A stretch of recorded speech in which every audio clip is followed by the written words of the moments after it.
I think what you will see is the story of, um, uh, a 5,000-year-old Egyptian princess who made a bargain with essentially with the devil, and it was thwarted, and she's now come to modern day to complete that bargain. And Tom's character Nick finds himself right in the middle of that problem, because he is going to be the conduit by which she will complete her bargain. And the minute we decided to make her a woman, it opened up huge story possibilities, just brand new doors that suddenly felt fresh.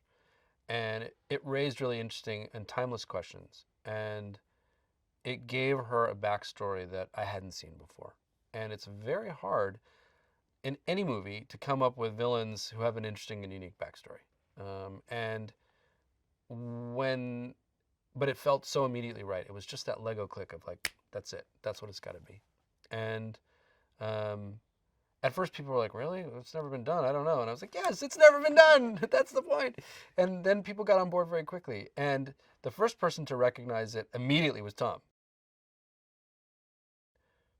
There was something very fun about watching Tom, the polarity of these two women moving around Tom, that I loved, and I think he loved, and makes his character more interesting, makes the two of them more interesting. It just makes the whole situation more unique, because ultimately Nick is torn between these two women, um, and these two women represents two different sides of him, you know, and uh, and the question is, where will he end up?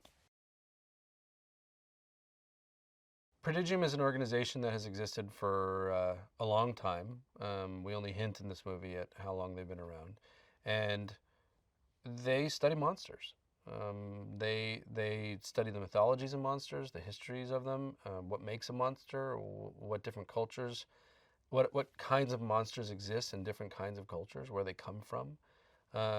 It's a science for them, and what I liked about that idea was, if we're going to endeavor to ground the monsters in a reality, um, then let's do that. Let's ground it in science.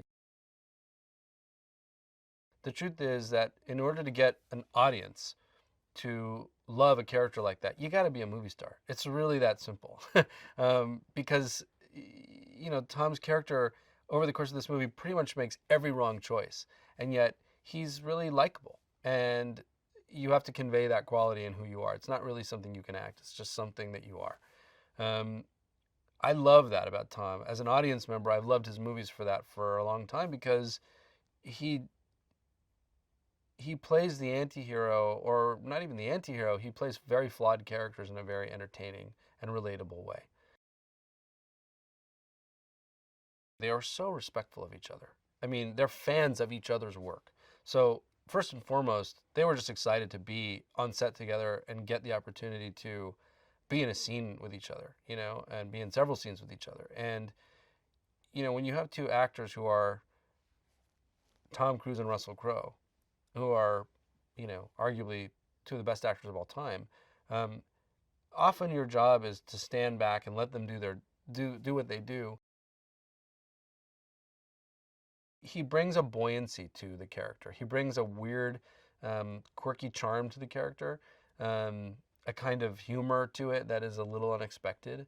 Um, he was really having fun with the part, and I always tend to feel like if the actor's having fun with the part, the audience will too, because you know, to get to watch somebody like that do their thing that way is amazing.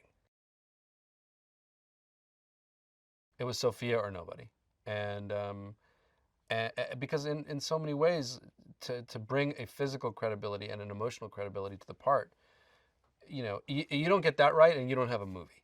You could have Tom Cruise in it, but if the Mummy didn't work, you do not have a movie. And so I met with Sophia, and it was very interesting because she was very hesitant at first. She said, well, I don't know if, I just came off a movie where I did like 6 hours of makeup, and I don't know if I want to go through that again. And I said, I understand, but here's the thing, you have to do it. Like, you have to do this movie. I literally can't make this movie without you. And before the meeting, I had uh, done a lot of drawings of her rendered as the Mummy. And she thought I was kidding when I was like, no, you don't understand. There's nobody else for me. And I pulled these images of her out, and she went, I saw her face kind of go, whoa, like she didn't expect it. And And then she understood that I was very serious about protecting her character and about how I think original and different it was going to feel with her.